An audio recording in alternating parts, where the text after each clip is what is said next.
নমস্কার প্রিয় দর্শক বন্ধুরা, রিতাস কিচেনে অনেক অনেক স্বাগত জানিয়ে আজকের রেসিপি নিয়ে চলে এসেছি। আশা করি সকলেই ভালো আছো, আমিও ভালো আছি। চলো রেসিপিটি শুরু করা যাক। প্রথমে কড়াই বসিয়ে দিয়ে দিলাম সরিষার তেল 3 টেবিল স্পুন। এবার আমি 50 গ্রামের মতো বড়ি ভেজে নিচ্ছি। একটু লাল লাল করে ভেজে নামিয়ে নেব। বন্ধুরা, এই শীতের দিনে বড়ি দিয়ে সবজি বানালে কি দারুণ টেস্ট হয়, যারা খেয়েছো অবশ্যই জানো। এবার ফোড়নে দিয়ে দিচ্ছি কালো জিরে।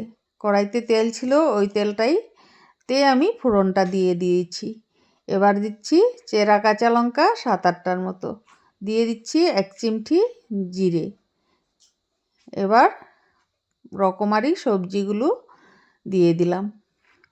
দেখতেই পাচ্ছ এখানে কি কি সবজি রয়েছে। এই সব সবজি দিয়ে আমি আজ বড়ি দিয়ে ঝোল বানাবো।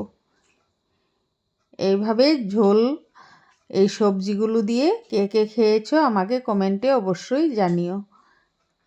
দিয়ে দিচ্ছি স্বাদ মতো নুন। এই সবজি দিয়ে একবার বানিয়ে খেয়ে দেখো বন্ধুরা, কথা দিচ্ছি নিরাশ হবে না একদম। ঢেকে দিয়েছিলাম প্রায় 10 মিনিটের মতো, সবজিগুলো একদম মজে গিয়েছে। এবার আমি দিয়ে দিচ্ছি পরিমাণ মতো জল। এবার ঝোলটাকে ফুটতে দেব।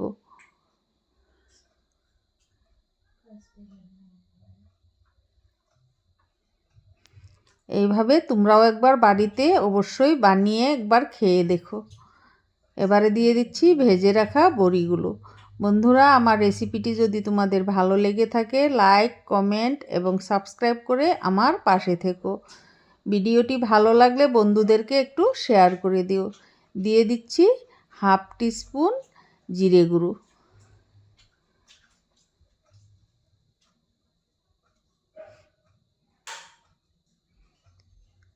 এবারে দিচ্ছি স্বাদের ব্যালেন্সের জন্য একটু চিনি। এখানে 1/2 টিস্পুনের মতোই দিয়েছি। চিনিটা দিলে নিরামিষ সবজিটা খেতে দুর্দান্ত হয়। এবার নামানোর আগে দিয়ে দিচ্ছি চেরা কাঁচা লঙ্কা আরও 3-4টের মতো, দিয়ে দিয়েছি ধনেপাতা কুচি। এখন তো ধনেপাতার অভাব নেই, তাই যত পেরেছি দিয়েছি।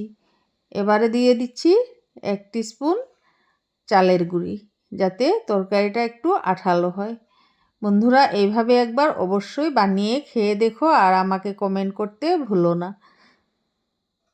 এই সবজি দিয়ে রুটি বলো ভাত বলো খেতে দুর্দান্ত হয়।